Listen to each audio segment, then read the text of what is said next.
Welcome to Conversations with Dr. Stephen Greer. It's brought to you by the World Puja Network, and my name is Dr. Stephen Greer, and I am joined today by Dr. Ted Loder, the Science Advisor for the Orion Project, and he is on the board of the Orion Project as well, and I'd like to thank you, Ted, for being with us today. Hey, good afternoon, Steve. It's fun to be back on the World Puja Network again. Well, today what we want to do, there's a lot of breaking news from the Orion Project that we want to have people informed about, and not the least of which is that we are just completing today an in-depth overview of these energy technologies that have been kept away from the public for nearly 100 years, that we are putting together for members of Congress and the Obama administration. And I want all of you listening to hear what I'm about to say very carefully. There's going to be a PDF version of this at the orionproject.org that you can link to a fax to your member of Congress and to President Obama and your senators.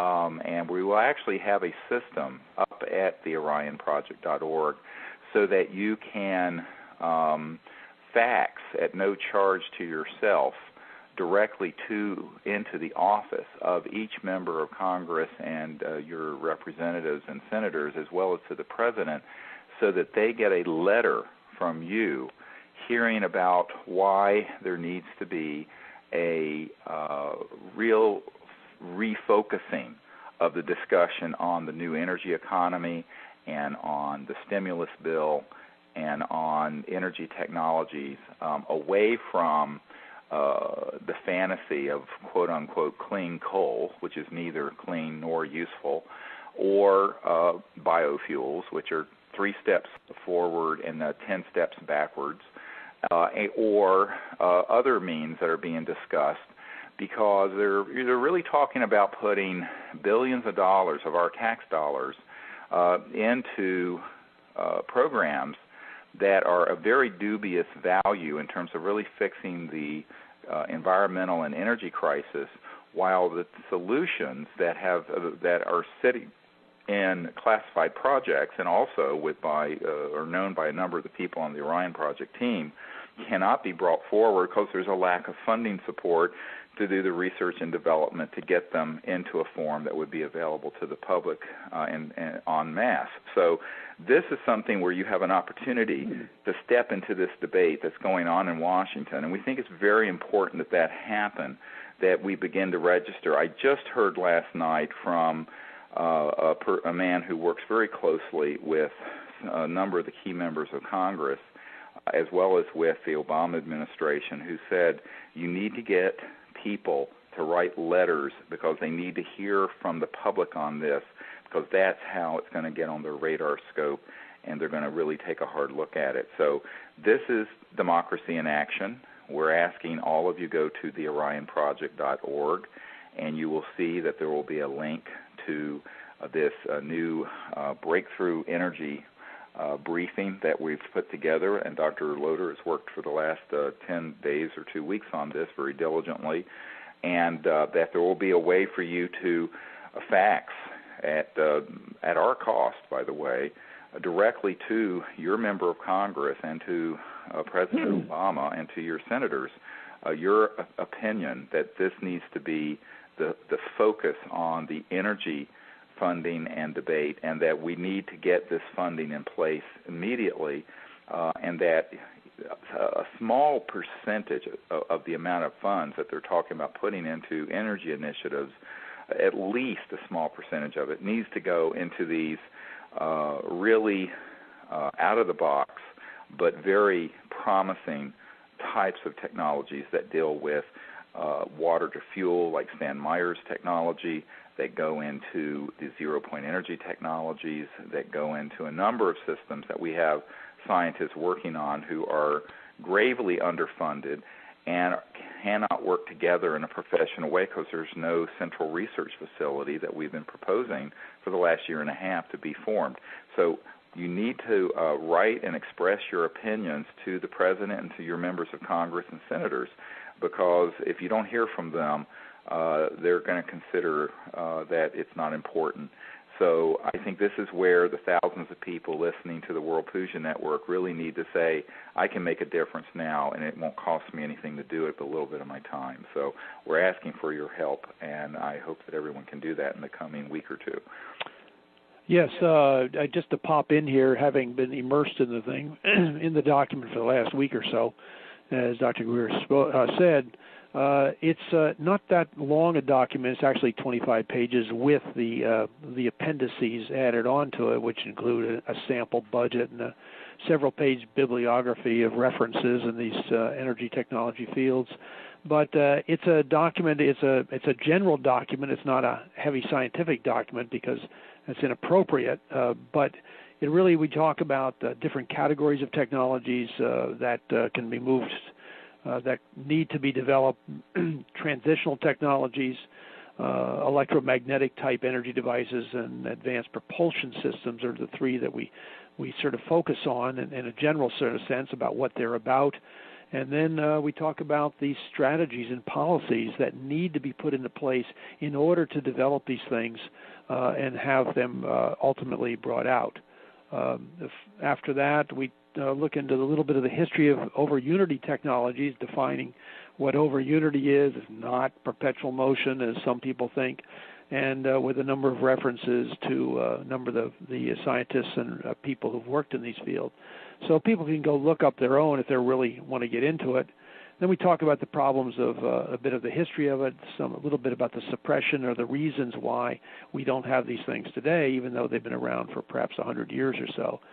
And then we get into some of the strategic components that are necessary for any company or even the white world government to how to bring these how to do the research and bring these technologies out. And for example, how to avoid Section 181 of the patent law, which might just remove any developments from the public knowledge. And so we talk about that a little bit. And then some of the organizational issues, restrictions for people working on these. For example, we don't want any of these technologies and recommend they do not be used for any kind of weaponization or any weapons applications at all. And then we have a page and a half or so of just sample technologies, most of which the listeners of the World Fusion Network, as well as the readers of the Orion Project website, are aware of: solid-state generators, rotary generators, electromagnetic lifter technology, the Meyer technology, Stan Meyer technologies, and water-enhanced combustion stuff, as well as a number of other. Also included a little interesting section on the Stubblefield Earth batteries and his communication technologies. I might add, developed in the late 1800s, early 1900s, 1902, for example. Right, I think we have a photograph of yes. Tesla in Stubblefield there in 1908 with the Capitol Dome behind them. It's actually 1902. That photograph was 1902 in Philadelphia. 1902, I'm sorry. Yep. So over 106 years ago, yep. 107 years ago, where this was demonstrated, and yet, no action was taken because, as it's been famously said, that J.P. Morgan turned to Tesla and said, look, if I can't put a meter on it, we're not interested. And, of course, Standard Oil and the Rockefeller interest did not want that to come out either. And nor did old man Westinghouse was reported to have gotten involved. By the way, I also want to remind listeners that in preparing this briefing that we've been putting together, I went back through some documents that I had gotten for the disclosureproject.org. And if you go to disclosureproject.org, you can see what we've done there historically. And I found some documents that were requests from the Department of Defense, the Pentagon, to the FBI, demanding that the FBI turn over the records, the secret papers of Nikola Tesla that had been stolen by the FBI at the time of Tesla's death. And the Pentagon wanted them so that they could study some of the really advanced electromagnetic systems that Tesla had worked on and developed, but that had been kept secret. And this is not a contested document. These were ones that we got from FOIA, Freedom of Information Act requests, and they were declassified. And I think it's very important for people to understand that this is not an urban myth, that this is kind of chicanery and nonsense that's going on. And I think the other thing that's important to include in your letter to your congressmen and senators, but also especially to President Obama, who's calling for transparency in government and reining in the excessive secrecy that was the hallmark of the last administration. And that is, we have identified more than one top secret electromagnetic engineers, one of whom in particular has agreed to work with us. You've heard about this before, but who has been prevented by interest, corrupt interest, I might add, from building one of these electromagnetic free energy generators. We had a meeting with him here at my farm in Virginia in November, and our entire board of directors for the Orion Project was there with him. He agreed, and within 2 or 3 months could have created, with the budget and the funds we had on hand, one of these devices. And then as soon as he got back to where he is at his command, he was ordered to leave his command, and they sent him to some hellhole in Iraq and basically prevented him from working with us. And this was after his 5 immediate supervisors, or shepherds as they call them in the intelligence community, had instructed him to work with us. So someone reached in and prevented this brilliant physicist and engineer from working with us. This needs to be referenced in your letter. Let me be clear. It needs to clearly state that the Orion Project has identified personnel, scientists, who have built and know how to build these systems within 3 months or so for modest funding, and they are being prevented by the corrupt use of the National Security Act, and that only the president can really intervene to stop that. And so this needs to be cited in your letter, and you have got to express your views on this. I have asked this scientist if we can get the president to give him an order to work on these and to provide the protection needed for him to work on these systems with us, if he would do so. He said absolutely, because that's the top of the chain of command legally in our system of government is the commander-in-chief, and that is at this time President Obama. So the buck does stop there, and we need to hold President Obama to his pledge of creating a new green energy economy and green collar jobs, and also transparency in government and reining in these abuses of the national security state that have been getting out of control for over 50 years, as Eisenhower rightly warned us about. Oh, absolutely. And that's just one aspect of that's a very broad, important aspect of what we're talking about. And one of the reasons why we put this document together, so we can get some of this information out to other people, because other people in Congress and the Senate who frankly appear to be led by and informed by the standard energy producing peoples, oil, et cetera, and not being, in fact, actually information being kept away from them about breakthrough technologies that could make the difference. Well, I think the other thing is that we're going to have to organize ourselves so that we have a voice in this. I mean, there are 2 ways to do this. The public can make contributions to the Orion Project, so we can do this independently. But unfortunately, to date, we've only received around $400,000 in donations, and we're very grateful for those people who have contributed, but you cannot open a research facility and put on full-time professional engineering and physicists and fabrication capability and equipment and Kawasaki analyzers and metal cutting equipment and a laboratory for $400,000. I mean, you simply cannot do that. And so we have inadequate funds. So we either have to find people in the private sector to provide the funds, or we have to say, or both, we have to say, all right, there's hundreds of billions of dollars that are going to go out the door in the stimulus plan, and there's tens of billions that are going to go directly into the energy issue. A little bit of that, some fraction of 1% of it, would jumpstart all this research and pull these resources together so that we could come out with solutions that are 1,000 times more effective than wind or solar or geothermal or any of these other solutions. But one of the problems is that when you look at how Washington operates, and I have a place in Washington, I go there every week, you see that at the table with these senators and congressmen and at hearings, there will be oil industry executives. There will be automotive executives. There are even solar panel manufacturing executives. Where are the people who are there representing these technologies? Well, there are none. And that's why we have to create a support base for there being a voice. And that means we, the people, have to weigh in, because we really don't have,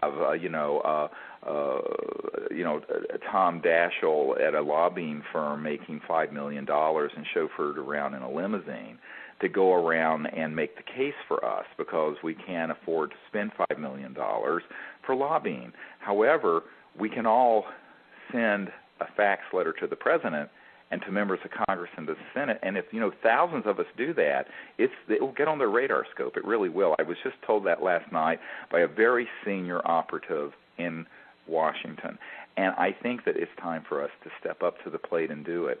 And I think that if we don't do it, then we have no one to blame for it but ourselves for not having a voice in this discussion.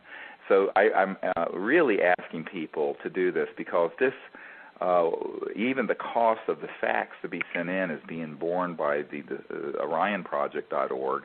And although we certainly appreciate your donation to the OrionProject.org, we have enough on hand to pay for this system, this automatic fax system, that will go right to the President's office and to your Congressman's office and the Senator's office. We'll have a sample letter there for you to use that you can then tailor-make to make it your own. And we also will have this briefing document on the energy issue as a PDF file that can either be attached or can be referred to in the letter so that they can link to it right away and read it. So we're going to have all that set up, and we're asking all of you to participate, because this is really how our society should work if we're purporting to be a democracy.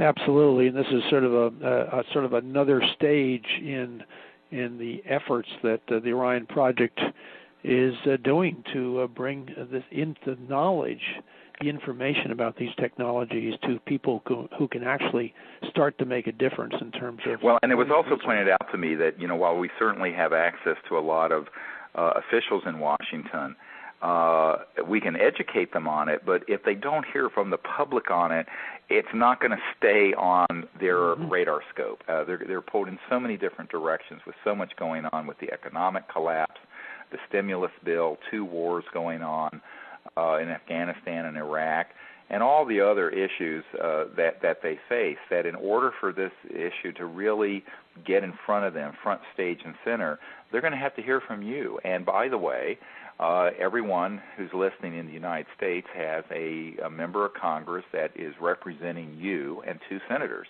And, of course, then the President is representing all of us. So you can write to those 4 individuals at least, your member of Congress, your 2 senators, and the President, and express your concerns that the environmental discussion and the energy discussion needs to refocus into this area, and that there needs to be a modest amount of support for the research and development of these systems, for which in this briefing document there's a great deal of evidence and a great deal of articles that have proven that these technologies have existed and have been developed, but have withered on the vine or been actively suppressed. And that we need to change that dynamic, because that's where the real solutions that can create a sustainable civilization on Earth are going to come from. They're not going to come from the conventional wisdom that is there today in the alternative energy community or in the fossil fuel world. And so this is the time to make this initiative a reality, and I think this is why we're asking everyone to take responsibility and do this with us. And I think we'll see a very good response, frankly. I'm being told that since we've sort of primed the pump by having meetings over the last couple of weeks with folks that are connected to the administration and to members of Congress, that if they can hear from you, this will reinforce the message that we are getting to them in these more private meetings. And so we're asking you to do this because now's the time to strike while the iron's hot, as they say. Particularly as the negotiations are going on between the Senate and the House in terms of working on this stimulus bill that you can't avoid hearing about. So this is a really very prime, critical time for this. Right, and not only that, but you have to understand the executive branch, which includes the Department of Energy and the cabinet-level Department of Energy guy, Cho, who's been appointed by President Obama. There's a lot of discretionary funds. If they want to put a modest amount of their multi-billion-dollar budget into these sort of areas as a research and development grant and development project, they can do so, and that's what we're recommending. We are not recommending that the research go on inside a government national laboratory, and the reason we don't think that's a good idea is that traditionally when that happens, it falls into a bureaucratic black hole and also ends up getting classified. This has happened over and over again, and so we think this needs to be a white world, civilian, funded through grants and what have you, so that it can be done without the bureaucracy and the corruption that goes on in the big government national laboratories such as Oak Ridge and Lawrence Livermore and Los Alamos and these other labs. That would be the worst way this could happen because it's the least likely way that there would be any results in the near term, and that would be just wasting funds. So we need to see that these funds are provided to our research entity or one that we can form as a consortium, and that I think that Arrow, or the company we have that can put together the staffing to do this, can receive a grant. And this is done all the time. No one has any problem with $5 billion being spent as a research and development grant for Boeing or Lockheed to develop the next generation of fighter jet. And that's just to study how to build it, not to build it. But everyone, thinks, well, so why can't that be done in new energy research? It doesn't need to be done in an energy lab of the government where it's going to fall into the black pit of Calcutta. It needs to be done through the management with people that we know can pull this operation together and in a few months to a year have results rather than it taking a decade of waste and nonsense inside the government system. So that's another key point to make in terms of this whole discussion. And I think that the other thing that you can do is that your senators and particularly your member of Congress comes home to your district every weekend usually, and often we'll have meetings or we'll have office hours. You need to call their scheduler and ask to go in and personally bring the briefing document in and sit down with them and say, this is something you're concerned about. If there are 5 or 10 or 20 of you in your district that are interested in this, it will have more effect. So I suggest that you also do that. They are there to serve you. People do get meetings with their members of Congress. You just have to ask for it and be persistent, and I think that you'll get it. And of course, now a senator is harder because they represent an entire state, but your member of Congress, you certainly can get a meeting with. So, because they only represent a few 100,000 people as opposed to an entire state. So I think that you need to make some efforts in that regard, as well as writing these fax letters and what have you. Well, there's your working orders. Orders to sort of help the cause, things that you can do outside of just becoming aware. That's listening to this allows you to become aware of these things, actually participating in the political process is sort of the next step. So. Right. Well, Ted, you want to give us an update on some of the researchers that we're working with and some of the technologies that we're uncovering here in the last few weeks? Well, sure. Several technologies that people that we've been working with. Some with whom we've been working for a number of months. Others that we're just in the process of becoming more acquainted with.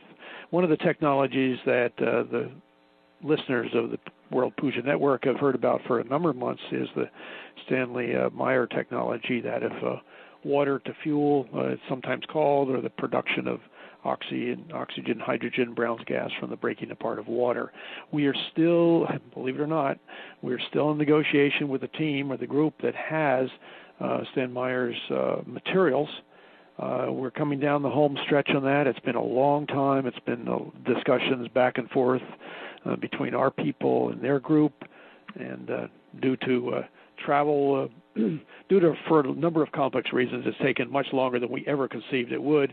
Nevertheless, we're still in the process and hope that sometime relatively soon, and I hesitate to how soon, but within 1 month to 2 months, we should have the whole thing settled. And interestingly enough, as a result of our publicizing, if you will, the information that we're working to get that technology, as a result of publicizing that on the World Puja Network and on the Orion Project website, et cetera, in our newsletters, we've had a number of people contact us who had either worked directly with Stan Meyer or had met with him and obtained information about some of his technology. In fact, we just had a gentleman contact us a week or two ago who had actually worked with Stan in his lab, an engineer. He worked with him for a number of years and wants very much to work with us to help us resurrect and sort of research and resurrect some of Stan's technology. So that's been one of the benefits of the Orion Project network and the World Puja Network, is that people are becoming aware of what we're doing, and suddenly people who haven't thought about this for years have contacted us and said, we want to help. I worked with Stan, or I met with him, and I have information that I can support you with. So that's been a tremendous bonus to us, and we hope to actually be able to use these people's ideas and have them work with us over the next few months to a year or so. So that's a very exciting aspect of what we're doing. The public outreach aspect is bringing in benefits. Another group that we plan, several of us are going to be meeting with in Canada sometime in the next few weeks or so, is at one of the universities up in Canada, eastern Canada, that is working on electric motor technology. And we plan to spend a day with that team and to see what they have. What they have sounds very promising, and phone discussions and looking at some of the videos they've sent us, but we won't know until we've actually met them in person. And sometimes you just have to meet in person to see, discuss, and test technologies. So that's one group. There's two groups several groups from Canada, actually. We'll be meeting with a second group in Canada as well, who have developed, as the gentleman I spoke with there says, I figured out how to allow to misdirect or change direction or turn off on the magnetic properties of very strong magnets, neodymium magnets. And if you can do that without costing a lot of energy, you can make a generator, because all you have to do is have the magnetic field flux through a coil of copper wire, geometrically designed appropriately, and you basically have a generator. And so we will be meeting with that team sometime in the next few weeks as well, and hope that we can start either obtain some of their technology and hopefully bring it to the United States. Right, and actually you're going up there to meet next week with these folks, as well as another gentleman who's at a university in Canada who has made a type of system that we're going to see about him closing the loop on that, so it's a self-running system that's based on sort of a toroidal coil configuration, as I understand it. This is the chap I first mentioned that has developed ways to do that. So we're very excited. By the way, listeners, we would like to mention these folks' names, but they request that they be confidential. So that's why we honor their confidences. But these are all exploratory discussions, but they're very, very promising scientists. And we are also funding another electromagnetic scientist who is working on a generator for us and for the Orion Project, which we hope will be finished in the next couple of weeks, who is in the United States, who says in the past he's been able to build ones up to 50 to 75 kilowatts, although the one that he's working on for us would be 5 or 6 kilowatts because it's a more reasonable size generator to take around for demonstration and to various scientific laboratories and what have you, rather than a humongous 60 kilowatt generator. But he's working on this also, and we're hopeful that he will wrap up his research here in the next couple of weeks. And one thing I want to mention about the Stan Meyer water to fuel systems, as you know, he had a dune buggy, sort of a car running just on water. And a lot of people said, well, it was a hoax, it was a fraud. We're getting more and more information from folks who actually worked with him, who were either a scientist or, in the case of this man who has surfaced, he was actually a sort of a master mechanic who took apart and reassembled that entire engine. And he said it absolutely really was running on water, and that it was running on water with no supplements. There was no hidden gas anywhere or anything like that. And just imagine if the hundreds of gallons of wastewater from your home could go into a generator to run electricity for your home, and there'd be no pollution. The only exhaust from running that engine would be water vapor, which can be recycled back into the tank through a condenser. You wouldn't even be using more water from the earth. You would be just using some of the wastewater from your shower and your sinks that could go through a charcoal filter system. The same thing for your car. You could fill up your car with that water, and if you can convert the engine to run on these internal combustion engines that are now putting out so much pollution and nastiness, could be running on a water system. And your only emission is water, which can, as I mentioned, be recycled back into the water container by condensing the water vapor into liquid water again through a system of condenser coils. So, these are amazing breakthroughs, which we know that there were a lot of military and intelligence entities that were interested in Stan Meyer's work before his sudden and bizarre death in 1996. And we even have a report from an aerospace PhD scientist in Ohio who knew one of the scientists from a British team who came over and tested Stan Meyer's equipment along with an admiral who was ordered to do so by the British Ministry of Defense, and confirmed that it really was running just on water, that he had figured out the electromagnetic frequencies, the correct voltage and the correct hertz or frequencies to dissociate with very little energy water into hydrogen and oxygen. And that is where the real secret lies. That's where the real, quote, magic is going on in those kind of systems. And it's a type of over-unity system, meaning that you're getting a lot more energy out than you're putting in because of the special nature of these electromagnetic fields and how they can break the bond between hydrogen and oxygen that's in water and turn it into hydrogen and oxygen gas, which can be easily burned in a very clean way without any pollution like you get from gasoline or diesel or coal or any of these other things. So this is an important breakthrough because we have over 1 billion motor vehicles on the road that are running on internal combustion type technologies that could be cleaned up. And there are a lot of electric generating capabilities and what have you that could be converted to this type of system using water. The other thing you could do with this is because the energy would literally be free, you could then afford to desalinate water from oceans so that there would be no shortage of water. One of the big things facing the world today is the looming shortage of potable fresh water in the world. And there are a lot of large multinational corporations buying up water rights for this reason, and it's rather corrupt. However, 2/3 of the Earth's surface is covered with miles of ocean water, but of course it's not potable, and it can't be used for irrigation because of the salt. Now, the desalinization of seawater is something that's been done for decades, and there are actually very increasingly efficient ways of doing it. The problem is that it takes a lot of energy. But if the energy to do the desalinization can come from this type of system, then you can desalinate the water for irrigation, for drinking, and what have you, and also for energy. So this would be a real breakthrough in technology, and the more people that we meet with and talk with who had worked on this technology, the more we're convinced that it was legitimate. The question is whether enough of this, if we can assemble a brain trust of people who knew about these systems to work on it once we acquire it, to get it running again, and hopefully that all the components, particularly the electromagnetic resonance components, the sort of the electronics that really drove the process of breaking water into what's called Brown's gas or hydroxy gas, hydrogen and oxygen, that those components are still all there.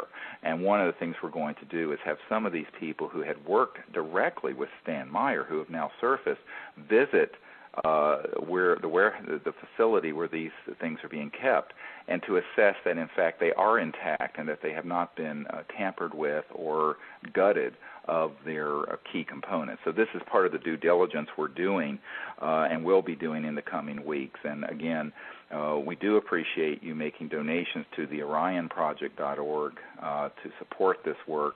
We don't have any paid staff. All of us are doing this with our free time, but there are expenses associated with both acquiring the technology and paying the family that inherited it, what they're looking for, and also getting scientists to come and study it, and also these travel expenses. So any contributions you folks can make to the OrionProject.org, I very much appreciate it.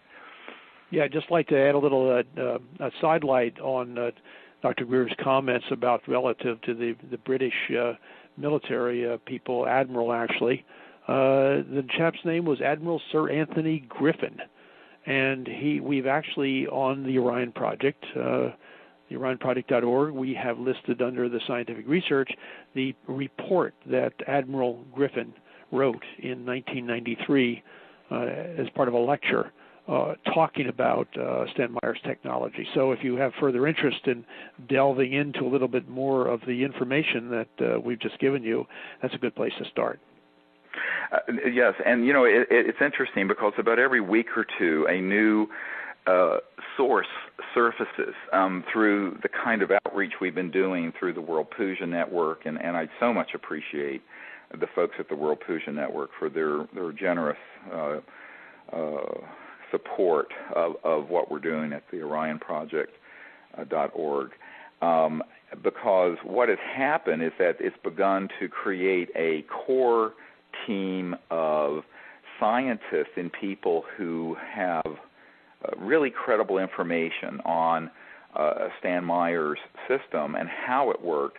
But as we're disclosing here today, some people who'd worked directly with Stan Meyer, with the actual equipment, hands-on, while he was still alive. And these are very, very important members of a team that we will have to assemble once we acquire this equipment, because, it's been sitting there for 12 or 13 years and not been used or run.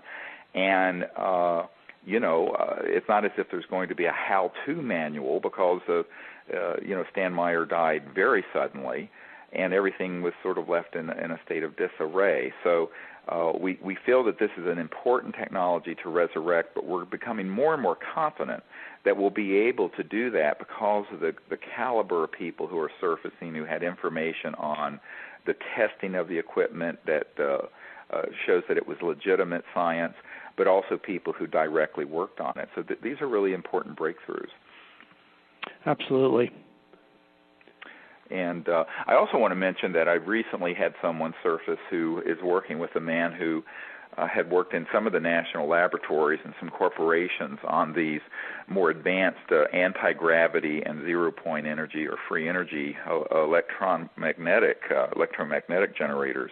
And we're in the process of negotiating with that team to have him receive a grant from the Orion Project to build within about a 3-month period one of these systems. This is something that has been breaking over the last 72 hours that even people on the Orion Project board are not aware of, but they're learning about it now. This is a very important prospect, and it just gives an example of the kinds of people who are surfacing that have information and have worked in projects. As I referred to, we have this gentleman that we met with in November for about a week here out at my farm in Virginia, and who has since been blocked from building the system he had promised he would build for us. But now this other gentleman has surfaced who is a generation or so older than this man that we met with in November, who had worked for some decades ago on these systems, and who apparently is willing to explore working to build one of these systems for us with a modest amount of grant funding and on a very limited timeline, i.e. within 2 or 3 months. So we'll let you know how that proceeds. This person is, of course, held top secret clearances and is rather a little bit skittish about doing this because of security concerns, but seems to be willing to move forward. So these discussions are actually happening this week with this particular scientist who has worked had worked for many decades in those projects. And over the years, as you know, through if you go to disclosureproject.org, you'll see that initially I had a dozen or two of these sort of people who had worked in these kind of projects. Now I have about 550 scientists and military people and intelligence people who know about what has been called WSFM, weird science and frickin' magic, that's done in some of these classified projects and in these corporations and Lockheed Skunk Works. And what we're finding is that there's a steady flow of information and now people stepping forward. And what we have to do is provide the analysis of what they can do, and then, if possible, the support, the funding support, so that hopefully with the means that we have available at our disposal today, we can actually get a prototype built so that then we can have something to demonstrate to other sources of funding or to the government or to private funders to really get a professionalized operation going. So that's what we're trying to do. I mean, until we have enough funding to open a laboratory, an experimental research and development laboratory here near the University of Virginia, we feel the best approach, or really the only approach left open to us, is to explore the possibility of providing limited grant funding to people who have either proof of principle objects or devices that we can see that can work on building a robust generator, or who have a history of having done so within projects and who are now willing to cooperate. So hopefully this person will stay on track and will not be waved off the way the gentleman that we met with here out on my farm for an entire week with my board of directors. We were rather disappointed, of course, that happened, but it wasn't surprising. And I think this is one of the reasons why, if the President of the United States or the House Intelligence Committee or someone like that wants to have an inquiry into this, I'm very prepared to go to Washington and share the names of these people and say, look, these people need to be put under an order of protection, and they need to have their security provided, and they need to be specifically requested by the President to work on these projects as a request or an order, as an executive order from the Office of the President. At that point, if anyone tries to order them not to, they will be contravening an order from the United States President, who's the Commander-in-Chief, which is illegal. So I think we have got to kick this up to a level where people who want to come forward and work with us, like this gentleman in November who was ready to go, cannot be intimidated and stopped in the tracks like he was. That this is a crime against humanity. It is an illegal use of the National Security Act. It is the abuse of that system, and it isn't going to be able to be ameliorated until we get some real support from officials in Washington who are responsible for these things, and who need to look into it and make inquiries into it. And this is, again, getting back to the beginning of the discussion today, why it is so important that the listeners at the World Puja Network write to their members of Congress and to Obama and ask the President to look into this matter. And believe me, if there's sincere interest on the part of the President or a member of a relevant oversight committee in the Congress, I will provide them with all the information, documentation, names, addresses they need to check out these scientists and get them protected and get them working on this for the benefit of humanity and the benefit of Earth. That's what they need to be doing. And by the way, that's what they want to do. And so I think that we have got to step forward and say, look, it's time for our leaders who are now part of this system to step in and correct these abuses of power and to fix these excesses of secrecy and to provide the means and the protection for these types of scientists who are really brilliant and quite heroic to come forward and work on these technologies for the benefit of all of humanity and of the Earth, and to create a sustainable civilization where we really start a new chapter in human history. This is what we can do, and this is the real change that everyone is waiting for. One thing to keep in mind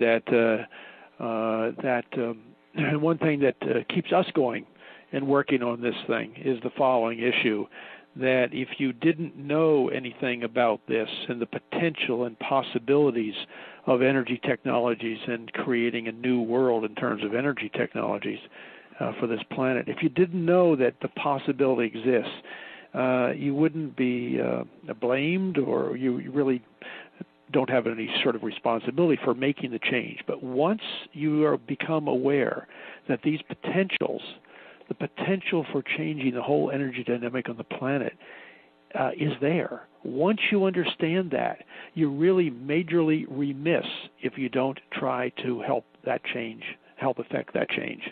And that's what the Orion Project is doing. Right, and that's how change has to happen. And we're working this from every angle we can, whether it's again trying to get previously running systems like Stan Meyer's up and going, or supporting inventors with modest grant support to build systems that they can on their own in their own limited labs or garages or whatever. But ultimately, there's this other approach, and that is getting the President and Congress educated on this and to get them to step forward and put a stop to the abuses of the National Security Act, and to make it a national security priority to disclose this information and these technologies, and to get these scientists ordered to work on a white world as opposed to covert world project that would be like an Energy Manhattan Project, except for the purpose of not creating weapons, but of creating an entirely new energy system to create a new civilization. And one of the things that has come out recently, there was a very eminent scientist who had been warning of global warming, who recently said that all the solutions that are being proposed are too little, too late. And while many people found that rather depressing, I found it to be encouraging, because people are finally waking up to the fact that, you're not going to fix these. When you have 6.5 billion people wanting to drive cars now, and in India and China rapidly industrializing, you have a new coal-fired power plant being put on every week in China. Every single week, a new coal-fired power plant. That putting a few wind and solar farms in the Midwest ain't going to cut it. It just isn't. Definitely. Moreover, the problem, the geoeconomic realities are that the level of poverty in most of the world is such that these very expensive solar and wind solutions are ones that they're not going to do. In fact, I've looked into trying just to turn my home into a really self-sufficient solar and wind house, and it's upwards of $100,000. Now, how many Americans can plop $100,000 cash on the barrelhead for something like that? When instead, if we get these technologies out, they could buy something like a heat pump that's a few $1,000s that would replace all their energy costs and give them free and clean energy from the 0 point or from water, in this case of Stan Meyer's things. So what this scientist was saying is that the solutions that are being talked about are going to not arrive in time and not be able to be disseminated widely enough by a rapidly industrializing world that is doing so using 1800s era coal and oil and fossil fuels. And so we have to bring some new thinking to this. And this is what your letters to President Obama and to your members of Congress needs to reflect, that there needs to be fresh thinking and out-of-the-box thinking for these solutions. And that, if that gets looked at carefully, and there is a great deal of evidence that Dr. Loder and others have assembled in this briefing, then they'll realize that, well, gee, we're not asking that the $50 billion in the energy part of this stimulus plan go to what we're wanting to work on. But if some tiny, basically the rounding error amounts that are usually wasted at the Department of Defense on paper clips would be enough for us to set up a laboratory and fund this properly. So I think that it's time for the people who are learning of these technologies and understand they are real and have existed for many decades, raise up with one voice here very quickly and make those voices heard in Washington. And perhaps then it can help begin to turn the direction of this discussion around to real solutions as opposed to pseudo-solutions that will be too little, too late. Or just not even directed in the right direction. Right. I mean, they're talking about spending tens of billions of dollars on clean coal. And, first of all, it wouldn't be clean coal. Secondly, it has never been done and proven to be able to be done. And thirdly, where's the coal coming from? Well, and if you look at the reports that have come out in all of the eastern United States, as well as out west, they get the coal out of the earth now through what's called mountaintop removal, and they literally blow up the entire tops of all these mountains. So these huge, giant scoopers can scoop the veins of coal away, and then they dump all the detritus and debris into the valleys and streams, and it is absolutely devastating in huge areas of the eastern United States mountains in Kentucky and West Virginia and other places where there's coal. And so even if you burn the stuff in a clean way, which has not been proven to be possible, the way you're getting the coal is absolutely an environmental holocaust. And so, the kinds of tons of money and the tens of billions of dollars we're talking about dumping, it's just sheer pork barrel nonsense. And I think that the people need to say, whoa, wait a minute. If you're going to spend, 30 or 40 or 50 billion dollars on investigating and supporting the coal industry, why can't we take 1% of that or a fraction of 1% of that and put it into what the Orion Project and the scientists that we've found can do in a matter of less than a year that would make coal and oil obsolete? Why not? And I think that, when they don't do it, we need to keep the heat on them to do it, because I think that this is, after all, our tax money, and it is really being mortgaged on the backs of our children and grandchildren and great-grandchildren. We have $11 trillion debt. And our civilization is simply not able to withstand the kind of dumb thinking and old consciousness and bad science, frankly, that has caused policy to be so perverted. I mean, there has been a perversion of policy against the public interest into these sort of insane non-solutions, and that's mostly through the corrupting influence of lobbyists and big energy sector, fossil fuel sector influence. And this is something that the people have to stand up with one voice and say, enough. Here's a new solution. Let's not just criticize what's happened. Let's say, let's take a new direction, because here are some great solutions that need a little bit of support. So that's our goal, and boy, that wraps this discussion up very nicely. It's here's an opportunity for the listeners who have been perhaps passively listening and on some part and just learning to actually take an active step in acquainting our government officials, their own government officials, in terms of the possibilities and the potentials out there. Yeah, so I would like to thank everyone for your help and support, and I'd like to encourage all of you right now, as soon as this interview is over, to go to theorionproject.org. That's the Orion, ORION project.org, and make a contribution to the Orion Project so we can continue to do this research and support these inventors and acquire the Stan Meyer equipment and all the other things we're doing. But also write to your members of Congress and to President Obama. There will be a section on the website that will have some sample letters that you can customize and make your own, and then you can fax that letter directly to their office at our expense, at the Orion Project's expense, and it will go in as a fax, which is much more effective than a letter in the mail because those go through so much security screening, and usually are tossed out. So I think that what you want to do is do that in the next day or two, and then tell all of your friends and family and everyone on your email list and in your email address book to go to theorionproject.org and get them to do it. So if we have 1,000 people listening who tell 10 more people, we could have tens of thousands of letters, faxed letters going to the President and to these members of Congress at exactly the time that we're giving them these briefing materials.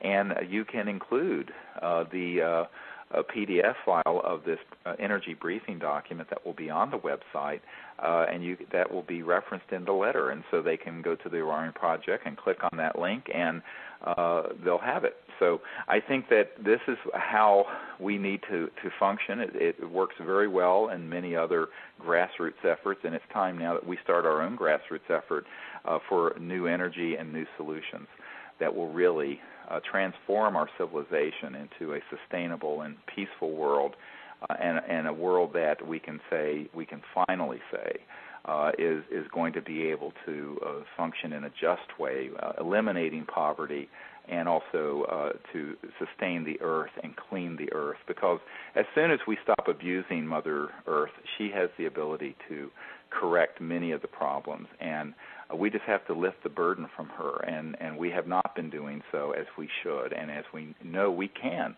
So this is the time to do it, and I'm hoping everyone will respond to this call to action that we're issuing today. So I would like to thank all of you for your help and support, and I thank the World Puja Network for hosting us and giving us this time to share the updates of what's going on at theorionproject.org. And thank you for listening to Conversations with Dr. Stephen Greer. It's brought to you by World Puja Network, and I'd like to thank Dr. Ted Loder for joining me and sharing with all of you the updates on our energy research efforts. Thank you, Steve, and good night, everybody. Thank you. Bye-bye.